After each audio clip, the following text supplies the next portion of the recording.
Alright, hey guys, how's it going? It's,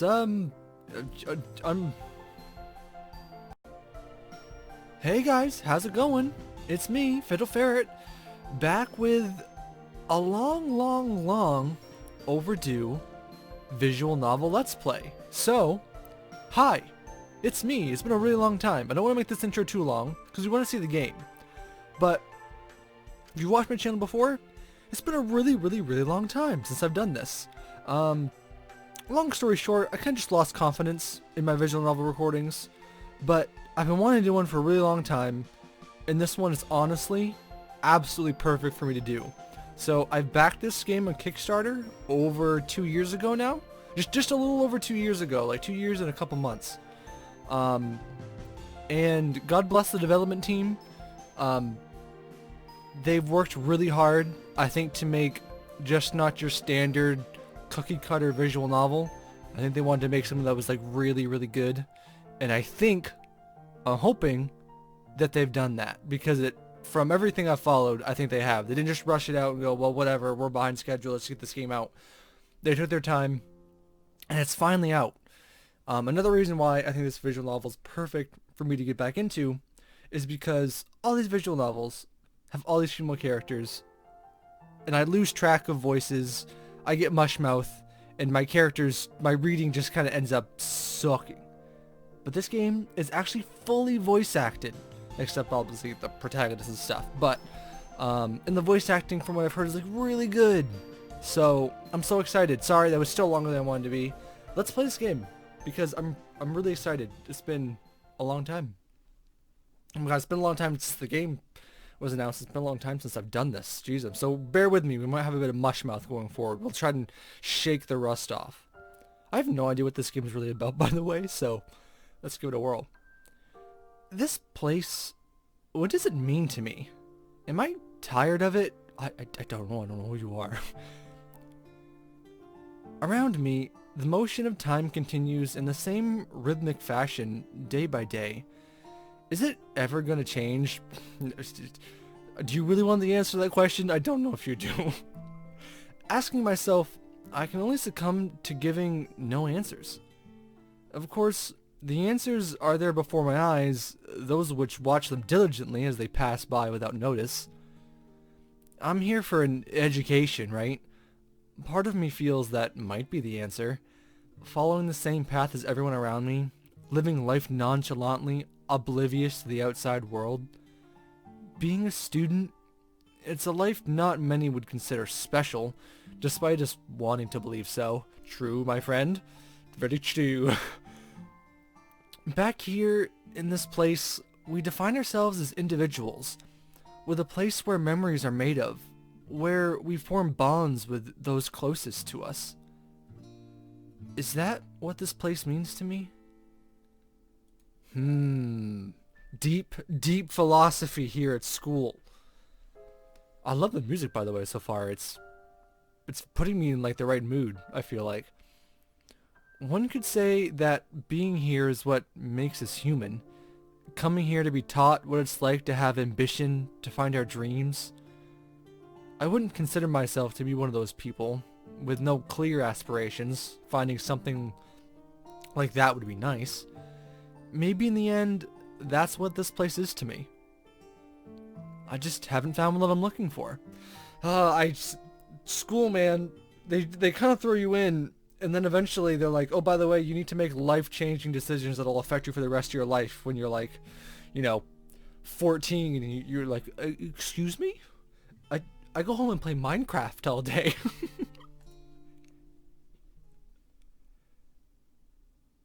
Ooh, write your forename on the chalkboard. Let's see. Ferret. Ferret works, right? Why not? We could go for a real name, but Ferret seems appropriate in this case. Lifting my hand away from the chalkboard, all that's left is my name etched neatly in white on the otherwise blank canvas. Being able to start again as a transfer student sounds like more than just a dream. Having the opportunity to make new connections, to make a new impression of myself rather than having to be the me everyone's had the chance to know over the last 3 years, I can understand that. I went to the same school for my entire life. Like, preschool through senior. I understand. If I describe it, fun would be the word that would come to mind. If luck was on my side, who knows? Maybe I'd meet a shy girl on the way to school under the guidance of fate. Or perhaps I'm just overthinking it. Something like that seems too cliched. Dude, it's not just in high school. You're gonna hope for that for many years to come. I mean, no, I'm sure you'll be fine. Nevertheless, standing here in the bliss of thought, working against what it was supposed to be, what I'm supposed to be doing, doesn't make my situation any better. Cleaning duty is something we're all tasked with to do at some point, but given the amount of dust and grime laced across the room, I don't feel as if those before me put much effort into it. The tradition, or more so the will of learning life skills, seems to have died off around here. Maybe this wouldn't be such a pain in the ass if I wasn't the only one here. Crying out to the empty room, the delicacy put into writing my name on the board is quickly erased by the desire to get out of here as soon as possible. I would have finished by now if the person who had the ingenious idea to skip out actually decided to turn up. It's not as if they didn't know that the job requires more than one person. If I knew who they were, I would have something to say, but I'm not the type of person to go out of my way to confront them. That, and I can't recall who it was anyway. I wipe away the dust settled along the edge of the bookshelves, leaving the stray speckles to glisten in the now setting sun. Sounds of those engaged in the club activities resonate from throughout the school grounds. All that's left now is to mop the floor, and my responsibilities as janitor can be passed on to an unfortunate classmate tomorrow. Perhaps they'll be lucky enough to have some company. Weaving through the desks scattered across the room, the trip to the supplies cupboard is nothing but a short one. Swinging the door open, the scene before me presents a sight of emptiness as I remain still, clutching the door's handle.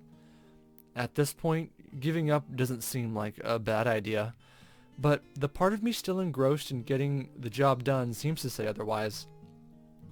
I may as well scout for a mop and a bucket elsewhere. Given the apathy our class heads towards cleaning, finding a spare set in another room wouldn't be a bad wager. Oh, that's adorable. The heart, I mean. I make my way out of the classroom under the assumption that the easiest thing to do would be to ask the next class. That is, if they haven't already finished or given up. I must say, like, the colors and the music have, like, brought my mood, like, down to, like, the very, like, appropriate level. I feel like before I was like, all right, I'm gonna get myself pumped and record a visual novel. And not like the visual novel brought me down, but it's brought me down to, like, nicely immersed. I am immersed. And then I've brought everyone out of the immersion. Let's go back in. Much to my surprise, peering into the room seems to have paid off. Two girls make conversation inside, both brushing away at the remnants of afternoon lessons still chalked on the board in front. I head to the door. Excuse me, would either of you know where I could find a spare mop and bucket? The question itself isn't one I'd particularly dream of asking girls my age. After a quick glance toward one another, almost as if they were conferring silently, they both return their gazes to me. The closer one responds. I'm not sure. There might be one in the science lab, though. It's so nice not having to try and make a female voice for once. I'm in tears. But I don't think anyone goes to clean there. Alright, I'll go check. Thank you. Departing the two with a slight bow, I head off in the direction of the science lab. The subject itself has never been my strongest, far from it. But given that we don't do much practical work, I'd bet I wasn't the only one here holding a grudge against sitting at a desk just to trace the teacher's notes from board to book. I arrive at the door of the lab, privy to the sounds of the footsteps seeping from a faint gap between the door. Unlike regular classrooms, the labs are walled off from the corridors on each floor, giving those inside a sense of privacy. If there's a teacher in there, then they're bound to know where I can get my hands on cleaning supplies I need. What a delight. Opening the door, however, grants me with a sight I couldn't say I was expecting. Oh shit, guys. It's an MC! Honestly, this beautiful vestige we're looking at, like half the reason I first noticed this game on Kickstarter is because I looked and I went, oh my god, it's Rika from Hagony. I love Rika from Hagony. What is this game? And that was my jump off point. Briefly blinded by the rays of sun. Oh, the music? Oh, the music's picked up. Oh, I love it already. Briefly blinded by the rays of sunlight flowing from the windows across the room, a figure of a girl materializes as my eyes adjust to the brightness. Adorned in a flowing white lab coat, her eyes intently study the flask and test tube within the grip of her fingers.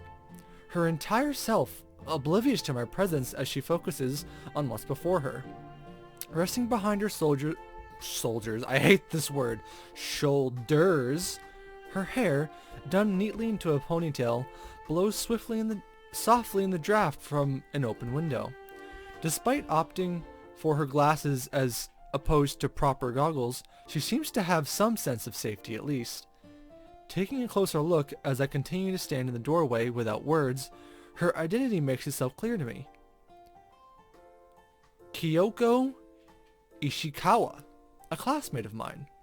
I don't know her personally, but I'd be quite oblivious to not know who she was. She's pretty famous around the school, being known for her intelligence. Even so, enough so the top... Okay, let's try that again. Enough so to top the leaderboards for every test.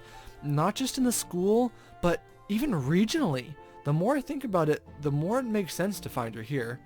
It's not a surprise. However, with that sense of fame also comes a certain amount of infamy, given the number of people talking about her. Rumor has it that a few months ago she was caught cheating, but as far as I'm aware, there was nothing more than allegations. Nobody had a real way to get confirmation from her, but nobody made that effort anyway. She herself doesn't talk much. Those nerdy types of girls never do. I guess she's probably just shy. Huh? Oh. Oh, voice acting, I love it. After accidentally pushing the door open, I did get that right? Kyoko. Yeah. Kyoko's head turns in my direction, having now spotted me, leaving her slightly shocked by my presence. By the way, another quick preface for those of you who may be new here. I am very dyslexic, so recording visual novels, not my smartest life choice, but I like it. Perhaps standing here dwelling on her was pretty weird when I could have just spoken up beforehand. Now it just feels awkward. She looks like a deer caught in the headlights. Speaking up now couldn't hurt. Oh, I'm scared. I thought I was going to have my first decision. I hate that. I hate the first one. Excuse me, do you know if there's any cleaning supplies in here? She hesitates for a second, leaving her mouth slightly ajar, only in what I can assume is an attempt to search for words. Soon enough, she speaks up. The cleaning equipment? You had me excited for a second, but I think there's some here. Oh my god, her voice is adorable. I also know this voice, and it's going to absolutely kill me. I've heard this voice on the internet before. I know this voice. I'm dying. Okay, let's keep going. I can't see what there is to be excited about. Rather, I'd be kind of annoyed if someone interrupted me. She seemed to be focused on whatever it was she was doing, an experiment of sorts, by the looks of it. Oh, my dog's whining. That is absolutely perfect timing. Let me go see what he wants. And why is that? Nobody cleans her much. Okay. She's adorable. I love her. Marry me. I'm kidding. No, I meant, what was so exciting? Kyoko looks at me with a smile that's all too passionate. I thought you were here to join the science club. I really don't like science. In real life, I was really bad at science and math. I was bad at school in general, but particularly science and math. I'm not quite sure what it is she's expecting me to say, but even after this brief conversation, my image of her as a reserved, quiet girl has been completely shattered. She appears to radiate enthusiasm. This is the science club? What did you think it was? As far as I'm aware, what I walked in on was a soul girl conducting an experiment alone after school, not a fully fledged club. I'm pretty sure you need at least 5 members for that. The fact that she's conducting experiments without a teacher's supervision, though, is more than enough to tell me she doesn't take the rules very seriously. You don't look very impressed. I can't say I am. After all, I came here so I could finish cleaning the classroom, not to take samples of extracurricular activities. I'm good at math and reading, obviously. That's because I came here to get a mop and bucket, not to check out the club. Okay, I'll go get them now. But please, take a seat, at least. Adorable. Oh my god, her voice is adorable. To be honest, it's also killing me. I've heard her voice act in something else and I'm dying. To be honest, delaying my inevitable return to scrubbing the grime from the classroom floor wouldn't be such a bad idea. I may as well stay for a while and hear her out. Kyoko quickly returns, supplies in hand, along with a glum expression carried on her face. By the way, I think I just figured out where she's from. I am, like, 99% sure she's a YouTuber, or makes YouTube videos. But I could be wrong, but I'm pretty sure I'm right. I'll have to go look after this. But, until then. I've been trying to get more members, but nobody seems to be interested. It's hard to find people who like science. I mean, you're not wrong. I don't like science. But, you know, power to you. It's almost as if she's trying to make me feel sympathy for her. For a girl I once thought to be quiet, even shy, she sure seems persistent. The saying, "Don't judge a book by its cover," comes to mind after talking to her, though. The image the rumors painted of her doesn't seem to be true at all. The higher-than-you aura people had talked about around behind her back, none of it seems believable anymore. She's just a normal high school girl as far as I can tell. Would you like a drink? The store is having a special, so I bought as many as I could. My bag was denser than osmium. Well, this is interesting. I've just noticed. I saw this pop up a couple times, but I didn't actually look up to read it. But I'm like, actually, like, stuff's happening. So osmium added to the encyclopedia. Interesting. Her science joke, well, more of a reference, is completely lost on me. Placing a small rucksack on the desk in front, she pulls out a can of soda from an unholy pile stuffed inside. There's no way that can be healthy. This one's a drink for the intellectuals, the chosen ones. I'm not sure whether I should find that funny, but Kyoko stands before me, moving her gaze to meet mine. I'm not going to drink them all. I just bought them in case anyone came to join the club. That's depressing. I appreciate the offer, but I really should get back to cleaning duty. Saying it hurts a little, given the look on her face, but joining the club really isn't on my priority list right now. Please? I've only met one other person interested in joining, and she doesn't even go to this school. Her eyes are masked with a look of sadness as they stare at me point blank. Saying she looks sad would be easier. Walking out on her at this point would just make me feel bad. I guess I can consider it? That should get her off my case for now.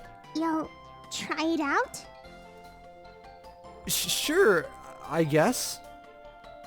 From that, her face beams with happiness as her lips curl into a smile. I can't remember the last time I saw one so genuine, and somehow so cute, almost innocent.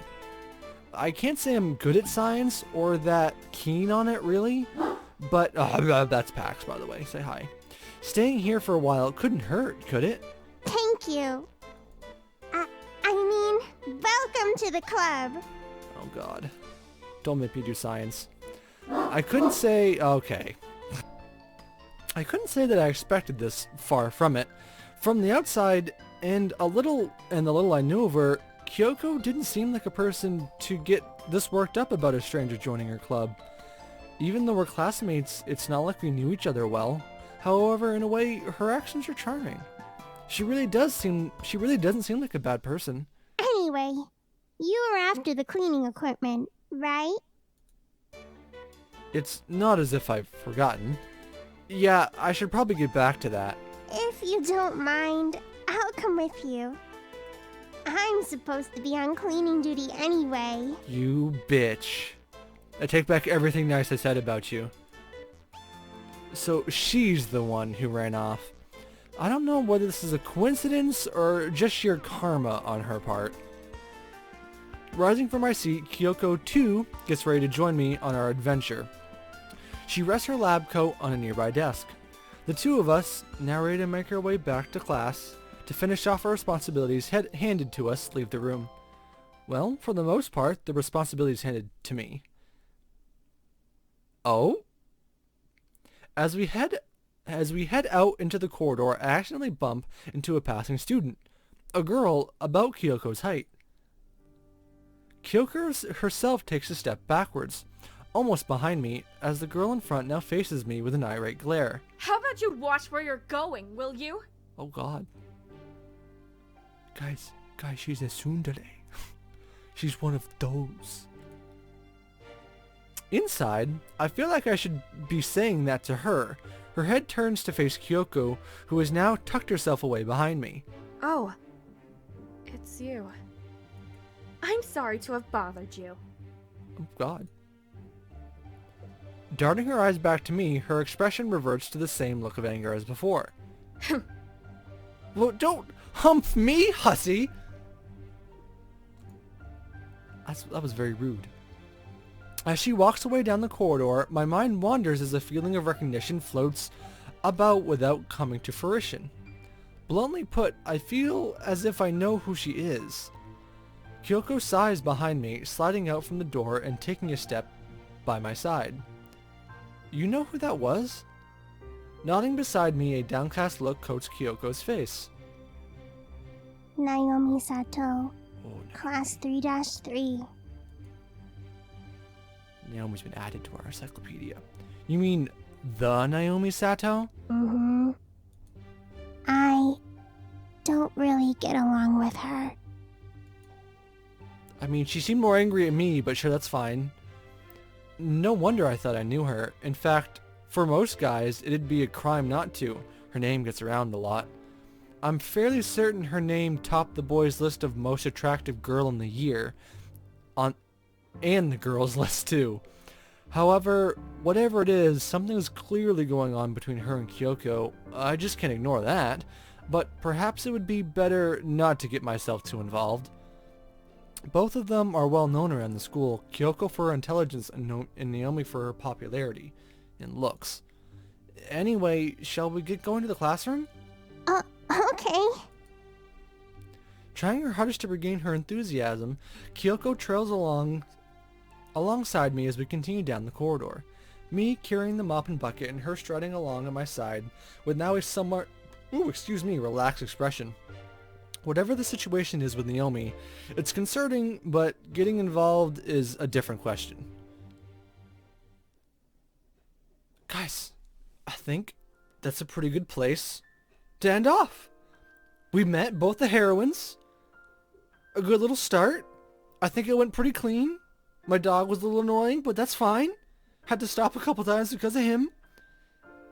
But anyway, if you guys watch this, and you've watched you watched my channel before, or are a subscriber, thanks so much for getting this far and watching this. I really appreciate it. You're like the real G's. My incredibly inconsistent upload schedule notwithstanding, I really appreciate you being here. And if you're new, hey, thanks for watching. Leave a like, sub maybe, but I mean, maybe not. That's fine. This is a weird outro. Anyway, guys, I'll see you back on the prowl next time.